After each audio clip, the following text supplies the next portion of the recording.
Welcome to episode 36 of Excuse Me, I'm Speaking. This podcast is being brought to you by yours truly. It is me, it is she. You can call me Twinkle, call me SheIsTwinkle, or call me Antoinette. As long as you're calling my name, that's all that matters to me.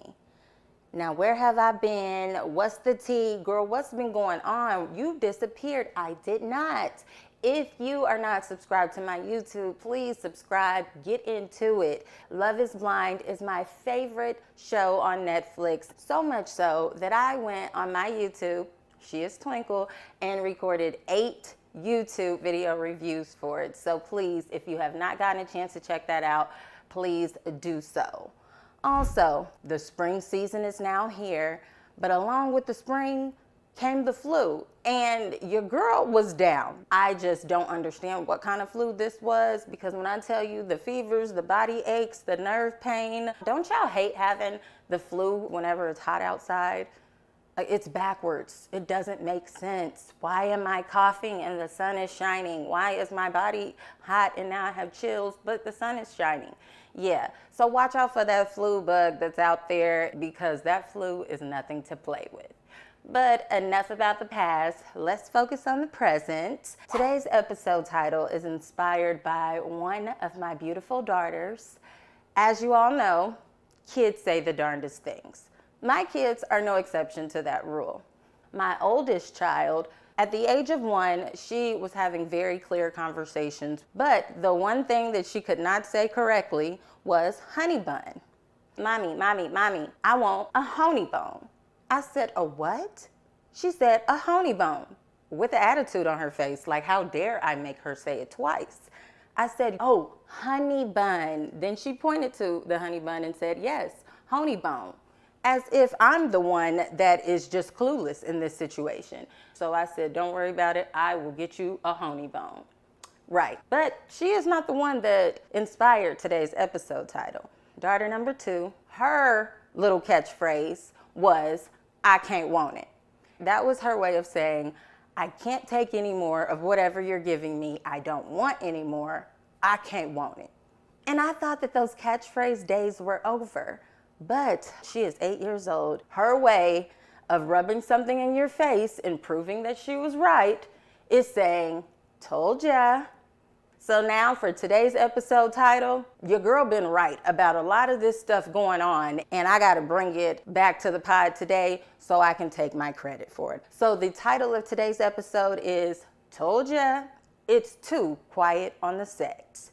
Jumping into topic number 1, Quiet on the Set. Quiet on the Set was the Nickelodeon documentary that recently came out this year. It shook the entertainment industry. Quiet on the Set starts off episode 1. There's a quote on the screen that says, if you were a child in the 90s, this is going to ruin that for you. That's exactly what it did. It ruined it for me. Let's take y'all back to Nickelodeon back in the 90s. We have a very, very, very popular show by the name of All That. With this show, when I was a kid, I thought that the humor was a little weird, but I didn't think anything of it. Other parts of it was funny, but I didn't understand all of the humor.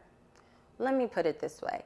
Dan Schneider produced this show for children as a comedy sketch show similar to Saturday Night Live. A lot of kids laughed watching it. Most of the time they laugh because they don't understand what's going on. They just know that it's something silly on the screen and it's making them laugh. However, looking back at it as an adult, he was a producer that was producing a children's show, but it was really for perverted adults. And that's just my honest opinion. If there's any other parents out there and you ever start watching TV with your kids, you want to introduce them to all of the Disney classic movies, all of the classic cartoons you used to watch. You get so excited. So picture me, earlier this year, I turn on All That and I say, now this is classic TV. Watch this. And as we're watching it, I'm catching on to things that I never caught on to as a kid. I am seeing a lot of sexual innuendos that, of course, I did not understand as a kid. Oh my gosh, wait, why does that look like that? Why is that emulating that? This is so inappropriate. I'm looking at my kids and I noticed that Some stuff they're really laughing at, but they don't fully understand what's going on. They are me at their age. And after a week or so, I noticed that, oh, now they're watching it in their room. But something didn't sit right in my spirit. This world is a little too advanced today, and I want to keep their minds as innocent as possible.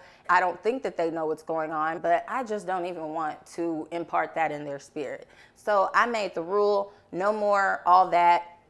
Now, fast forward weeks later, then we have Quiet on the Set come out. Some of the child actors that are now adults, they are rewatching scenes and they're seeing the same thing as me.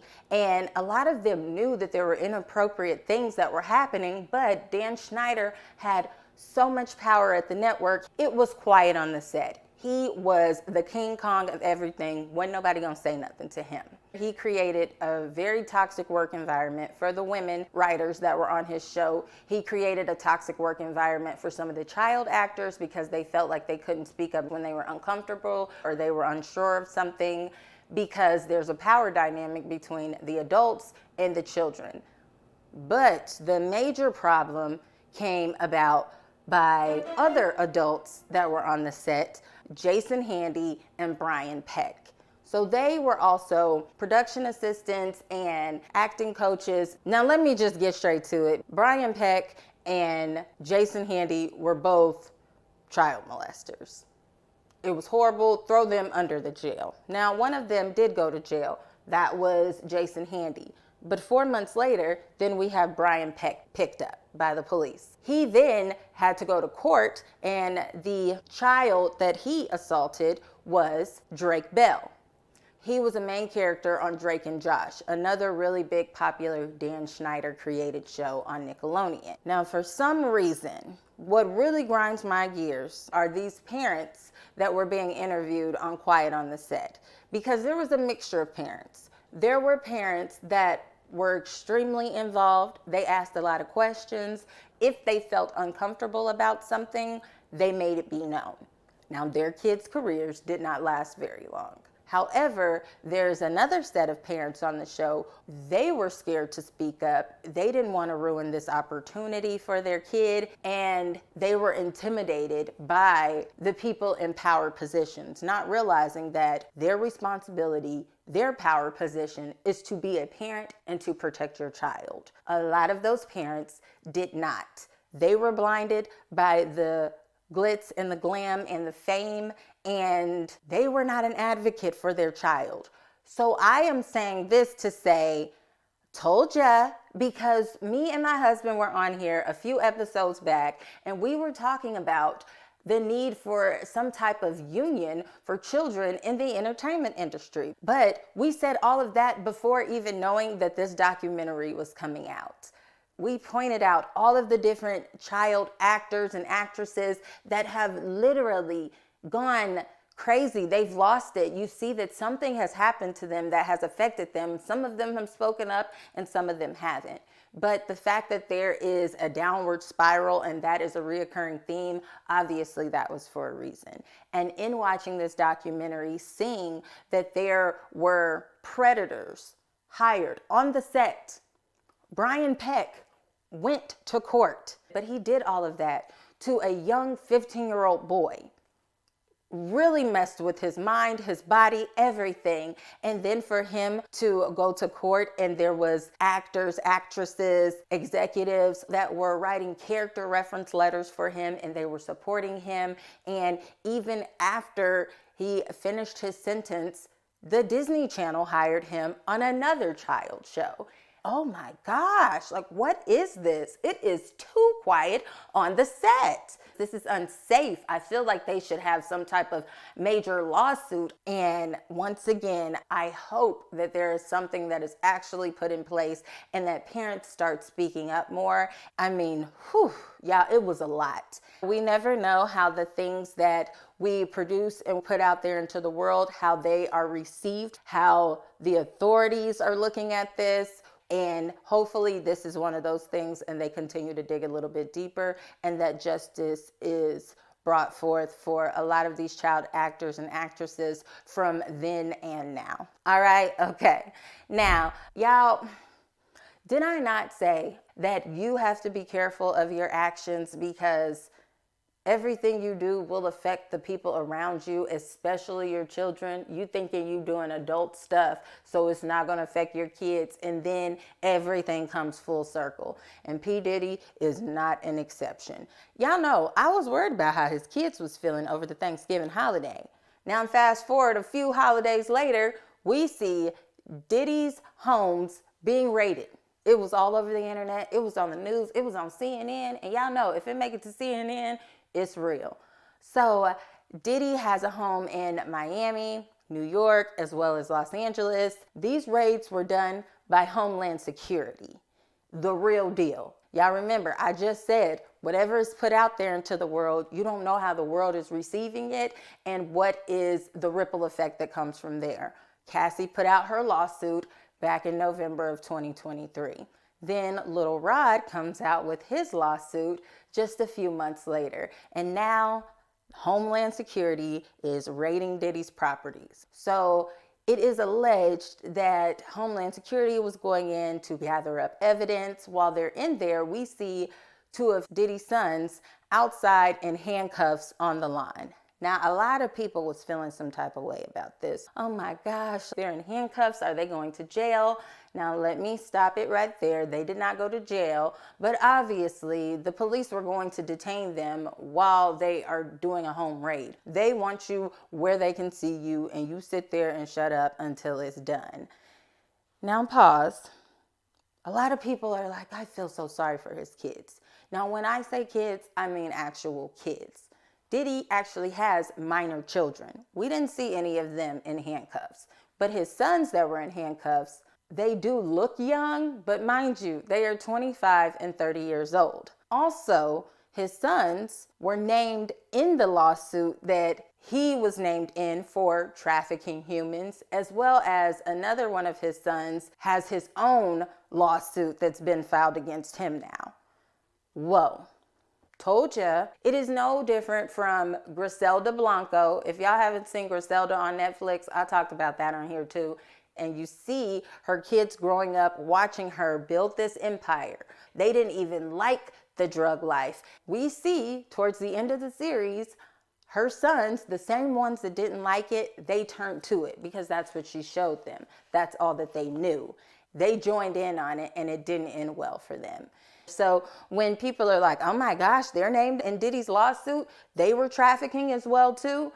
Well, if that's the family business, now I'm going to say alleged, but geez, I am the type of parent, I want better for my kids. So I'm going to try to set the best example, but also if you can learn from my mistakes rather than making the same mistakes that I made, I will feel better as a mother. Because why would you want your kids to endure the same trash and crap that you've endured, make the same mistakes? That's crazy. This Diddy story is ongoing. A lot of celebrities have been named in this lawsuit as well. And a lot of people are quiet. Have y'all noticed?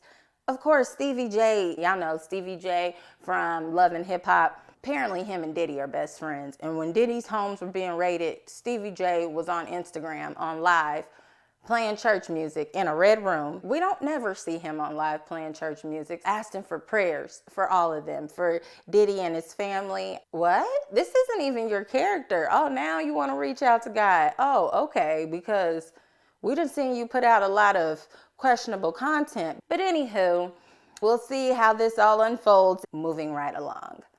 Now, let's get to DC Young Fly. DC Young Fly recently had an interview with Cam Newton. He was very open in this interview, especially about his personal life. His late girlfriend is Jackie O. So in this podcast episode, he was really vulnerable in talking about how affected he was by her passing. He's kind of going through the up and down emotions of grief, and how even when he sees women today out in public and he sees a woman with a BBL, being a Brazilian butt lift, he gets triggered. He gets triggered because he doesn't understand. And it is a constant reminder that they survived their surgery, but his girlfriend did not survive hers. So it's kind of a sense of sadness that comes upon him in a way, or maybe even anger at times, maybe not understanding but still accepting God's plan that he had on his girlfriend's life, and how he understands even more so why women feel the need to run and get a mommy makeover. It's because of the images that are out there in real life and being presented on social media. His advice was really interesting. It was to men out there to basically tell your woman that she looks beautiful. Make sure that she knows that she is good no matter what, and she doesn't have to question, oh, do I look good enough? Should I get this done? Should I get that done? He was basically saying that he understands that there's a lot of societal pressures out there for women, for perfection. And it's not the same for men. And he's not blaming men. He's basically just trying to advocate for men to be an advocate for their women. He's just trying to help from the man's perspective. Now, as a woman listening to this, it's appreciated. If a woman has a significant other that just bigs her up all the time and he's like, oh my gosh, you look so fine, and this is at whatever size she is, that is going to make a difference. It's going to help, but it is not the end all be all. I think there's a portion of it that he doesn't understand because he's not a woman and he hasn't produced a child. As a woman, when you do go through that physical change and you produce a child, there are hormones involved. Your body literally functions completely different. Sometimes the snapback isn't as easy as it was when you didn't have kids. Sometimes postpartum comes along with it. There's so many different things that could play a factor. And so that's why it's like so important to really focus on your mental health, but then also to just have positivity around you. I always say, and I'm gonna say told ya, because social media is a beast. And I've talked about that on this podcast. Sometimes, depending on the place we're in our life, whatever we're going through, sometimes social media is the last thing you need. And you're thinking, oh, let me just scroll for 5 minutes. Oh my gosh, I did not know that this was going to put me in this mood. Now I'm a little anxious. Now I'm second guessing myself. Social media can do that to anybody. Social media can make you feel ungrateful real quick. If you're going through something, don't log on. Take the app off your phone because it plays a major factor. It is literally programming you. Shut it down. It's not worth it. All right. But that was a really interesting interview of his. If you have a chance, it is a 2-hour interview, but it is a good interview. So go ahead, check that out if you have a moment and if you're interested. Let's get into lighter news. I told y'all, Ashanti and Nelly are having a baby. Yes, she has been hiding her pregnancy for quite some time. We've been watching the videos. We've been like, okay, she's getting a little thicker. She's wearing shirts. Ashanti usually doesn't wear shirts. She wears body outfits. What is going on?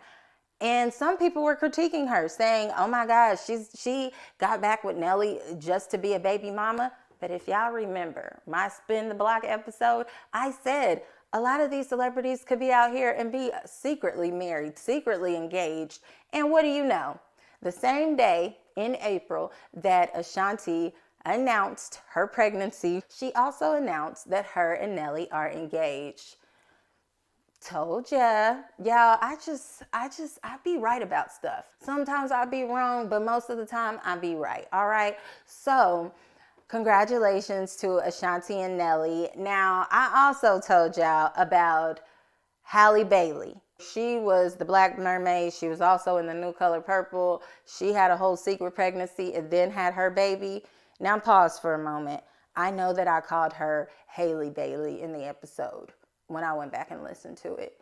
That's because when I think of Halle, I think of Halle Berry. So it is very hard for me to say Halle Bailey.